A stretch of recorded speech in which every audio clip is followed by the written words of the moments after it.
My name's Shaun. I'm a registered psychologist. I'm not quite sure what that qualifies me for, but I do a lot of work in mindfulness. And I have very pleased to have this long association with Ignite since the start, really. And it's been a great journey. So privileged to be here and pleasure to be working with Ignite, particularly as it's Mental Health Awareness Week. And that's really quite special because each day we pick a certain theme in Mental Health Awareness Week here at Ignite. And today's theme, you might be aware of, is keep learning. So not only are we going to be talking about mindfulness, which is another of the key themes, but we're also going to be doing it from a learning perspective. And I'm hoping to share with you some interesting learnings around mindfulness. So we'll be thinking about and learning some stuff about what this mindfulness is and why it's important, but not only learning, but also doing. Okay, so we're going to have a practical component to this. So what I'm hoping you'll do is you'll share with me in a mindfulness practice. So it won't be all learning in your head. We'll actually be doing some experience of mindfulness. And towards the end, we'll do this mindfulness of breathing practice. And I'm going to make a big effort today to make some space for questions after that and feedback. So thank you for having me. One of the themes that I really want to talk about today, and we'll just go back to here, just to go back a step. Yes, we have these themes. We've had a different theme every day this week. And take notice. Some of you might have seen this 5 Ways to Wellbeing, but take notice is where the mindfulness fits in. It's about actually being present rather than being in the future or being in the past. Okay, that's about being present. And that's one of the 5 ways to well-being. But because today's theme is keep learning, we're going to combine keep learning and take notice. That's what I was just talking about. So I'm assuming you're all familiar with these 5 ways to well-being, and we'll dive into it. And what I really want to emphasize today is something that's really special to my heart, which is the link between mindfulness and sustainability. Okay, that sustainability word. And I think if you haven't got the memo about sustainability yet, you've kind of been missing in action because we have a whole bunch of challenges at the moment.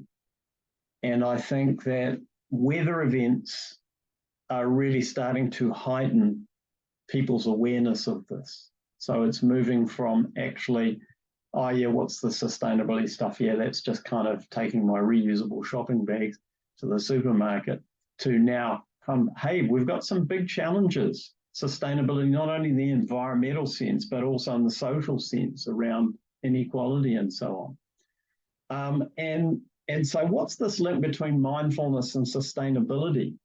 Well, mindfulness is actually the missing link in creating a more sustainable, just and equitable world, because we've known the answers, we've known the things that we need to do, we've known about inequality, we've known about climate change.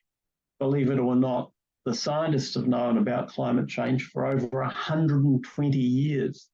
They've been trying to get the message out. So in the late 19th century, a scientist by the name of Svante Arrhenius, he was a Swedish scientist, proposed that this thing could be a thing, that industry could actually alter the climate. And yet we've done nothing. And when you think about technology, teenagers today have smartphones that have over 120 million times the processing power of the computers that were on that guided the first people who went to the moon, the first moon mission. So yeah, a teenager smartphone is 120 million times more powerful than the computer that they had on board Apollo 9. Okay. So you can see that having technology and having knowledge doesn't actually necessarily help us solve the problems that we're facing around the planet, around social issues and so on. But mindfulness is the missing link in all of this.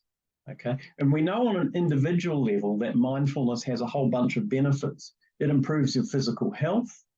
It improves your relationships and makes you less reactive. It reduces stress and helps you manage stress and become more resilient in the face of stress. And it makes you smarter. It allows you to think more clearly. And all these things flow through to the workplace, which is why employers encourage things like yoga practice. And who doesn't want happier, healthier, calmer employees able to think more clearly? And there's a lot of evidence to show these benefits. But here's the thing. It also improves planetary well-being. And this is this link with sustainability. And I'm going to give you a really simple example. So I don't know how many of you remember, but back in the day, and we're talking 3-4 years ago, supermarkets handed out plastic bags all the time. Okay. And then they changed and started saying, okay, we're not going to give you plastic bags. You need to bring your own bags, because we were getting choked up with all the plastic waste. Millions, hundreds of millions of plastic bags used and thrown away every year in New Zealand alone. Now, when that happened, you probably walked down to the supermarket or drove to the supermarket and thought, oh, I've forgotten my bag. And so this is this link between mindfulness and sustainability. In order to have the sustainable shopping experience with your reusable bag, you had to be in the moment. But most of the time when we're heading off to the supermarket, we're not in the moment. We're thinking about picking up the kids. We're thinking about, we're going to park. We're thinking about our to-do list. We're rushing. What are we going to have for dinner? We're anywhere but in the moment. And so we walk out the door and we've forgotten the bags that are sitting right there by the front door. Okay. Now, luckily, we kind of made it automatic now. We've made it a habit, so we don't have to be mindful in order to remember our bags, our reusable bags for the shopping, for the supermarket. But I'm just giving you that as an example about when you're mindful, when you're in the moment, you can act and make choices that are more sustainable, whether it's the kind of diet you're eating, the food choices, your healthy choices, or whether you're doing something good for the planet, like taking your reusable bags. So not only does mindfulness allow you to take meaningful action in your personal life, it allows you to act more compassionately at the planetary and the societal level. Okay.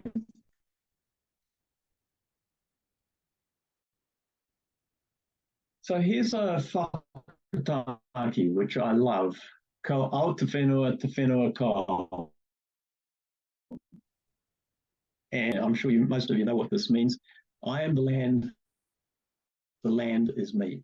I am the land is me. And one thing that mindfulness does is it decreases our sense of separation and increases our sense of connectedness. Okay? So in this case, this whakataki says, okay, I am the same as the land. I come from the land, from Papatuanuku, from her womb. I'm made of the same material as the land, the same molecules. I'm connected. Okay? And this is what mindfulness does. It allows us to see this interconnection, which is a real tangible thing, between not only ourselves and the land, but ourselves and each other. It decreases this ego, this illusion of separateness, that in fact, I'm me and you're you, when in reality, we all share the same genes and we all inhabit the same planet and we all have the same needs. Okay? So what I believe is that we have this false sense of separation from each other and from the planet, which is a cause of a lot of the problems that we have. It's the cause of a lot of wars. This group's good, that group's bad. It's a cause of the neglect that we show the planet that sustains us.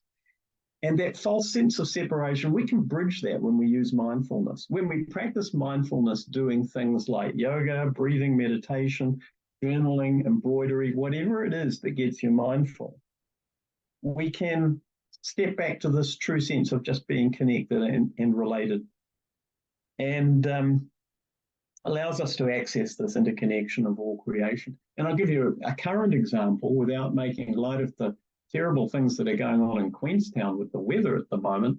The water supply down there is an issue for them at the moment. I know because I was down there for 4 days last week, and they're on this boil water notice.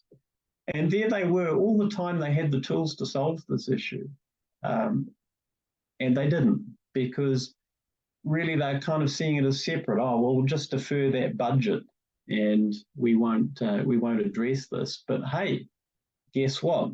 The local environment, the planet, Papatūānuku, has come back and said, actually, no, you need to be looking after the water, you need to be looking after the streams, looking after your land activities.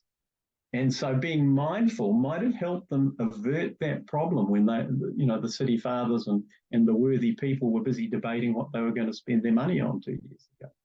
So this is how mindfulness is not just a woo-woo thing. It's a practical thing to help us live more easily on the planet. Mindfulness actually means the opposite.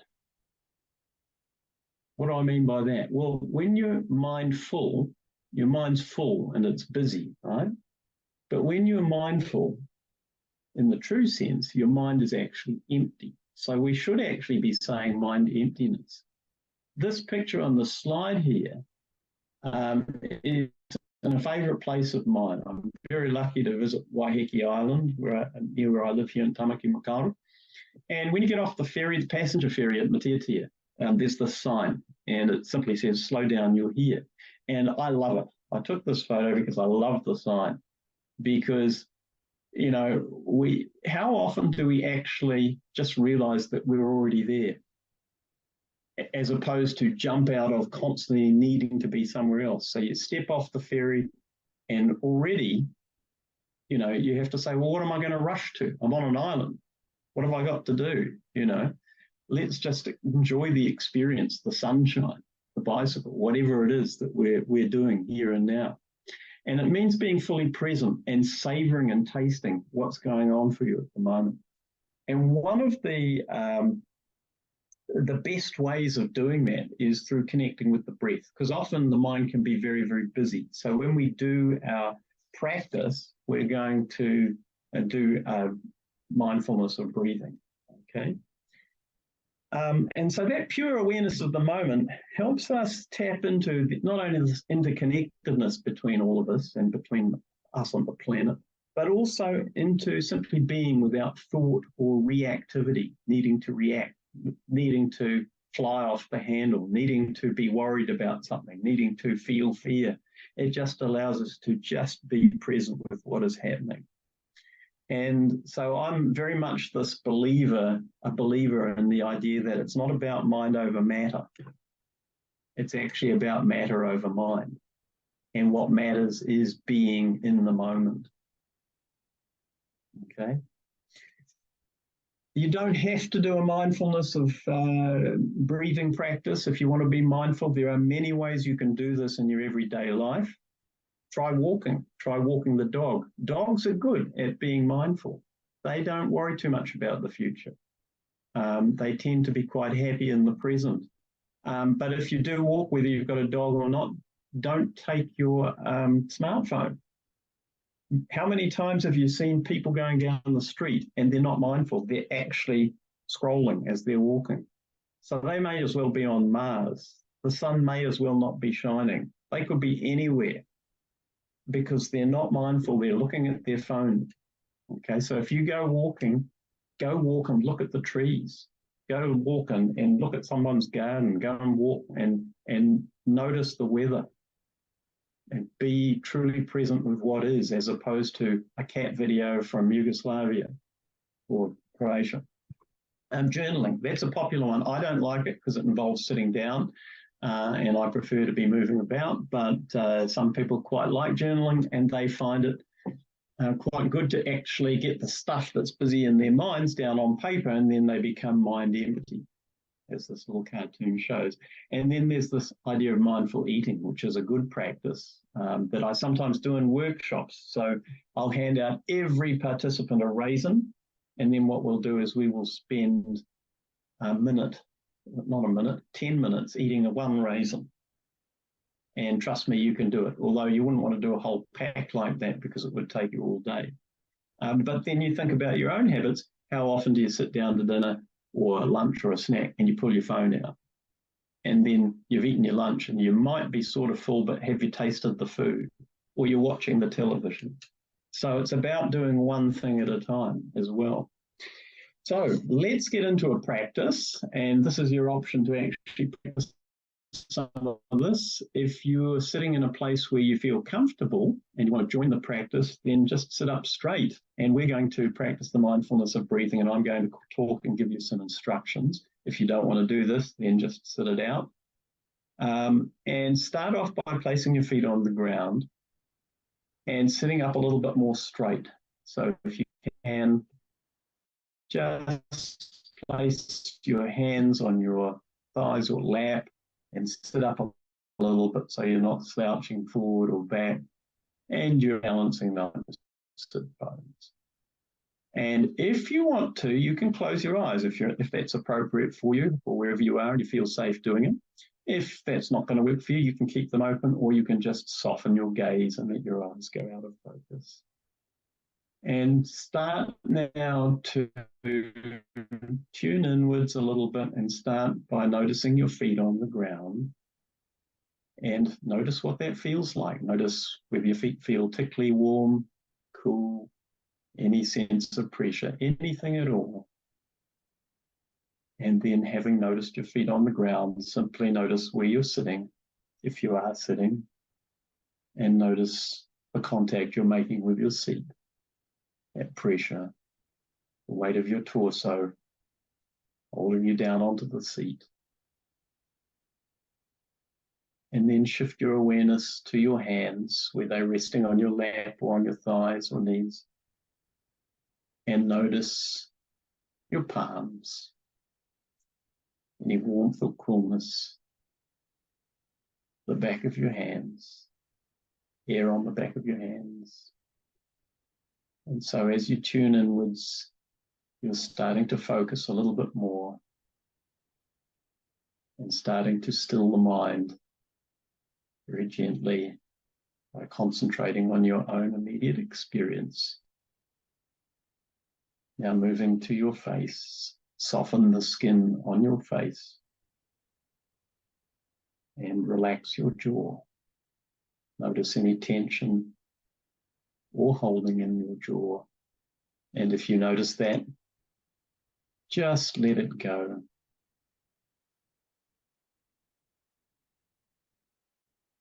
And then, having done that, start to notice your breath. And you do that by noticing the difference between the in-breath and the out-breath. For example, your belly expanding as you inhale, and your belly falling back gently to your spine as you exhale. You're not trying to change it. You're simply noticing that gentle movement of your belly. Maybe you're noticing the flow of air on the edge of your nostrils.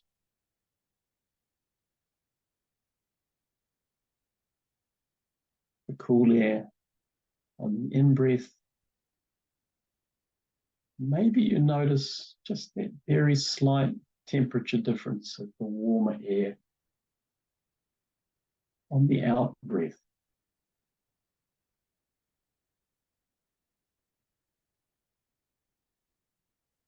Remember, you're not trying to change anything. Your body knows just how to do this. You're just becoming aware of it. Maybe for the first time today. Coming back home to your breath. The very first thing you did when you were born.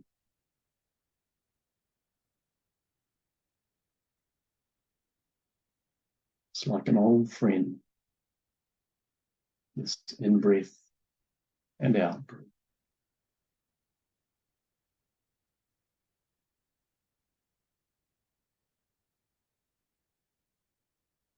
And if your mind starts to wander off somewhere else, as it will do, see if you can gently guide it back like a little child. Guide your mind back to your breath and once more notice the in-breath and the out-breath.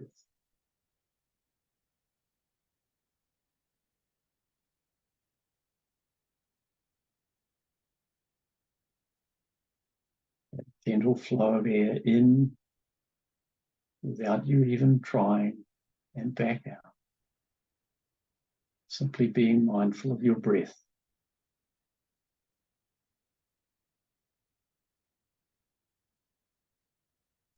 Don't be surprised if your mind wanders off again, because that's what minds do. But just gently guide it back to the breath once again.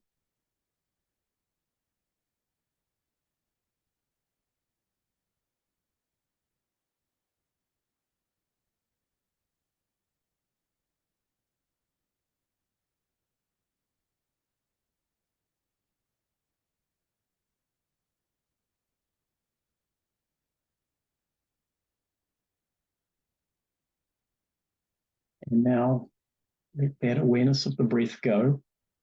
And once more come back to your face. Soften the skin on your face once again. Scan for any holding in your jaw and muscular tension. And if you can, just let that go.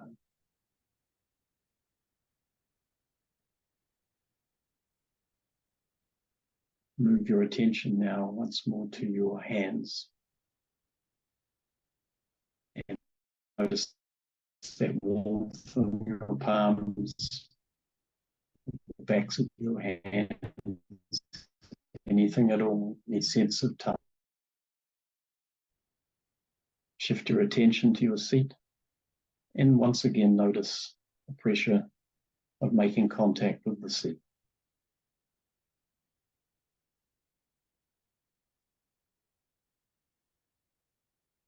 Finally, shift your attention back to your feet, where they make contact with Apatuanuku, with the earth, feeling grounded, making contact, connected, and having noticed that, prepare to end the practice by very gently and kindly letting the room come back into focus if your eyes are closed. Slowly come back.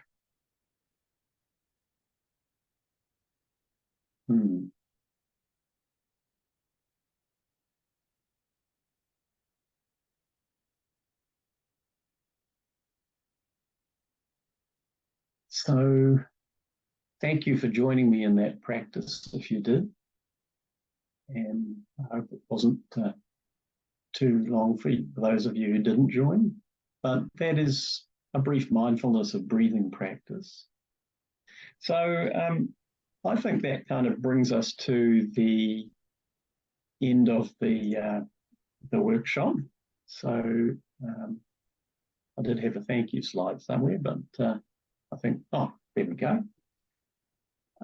So thank you very much for listening. I hope you've got something out of it. And thank you, Marissa, for hosting. You're welcome.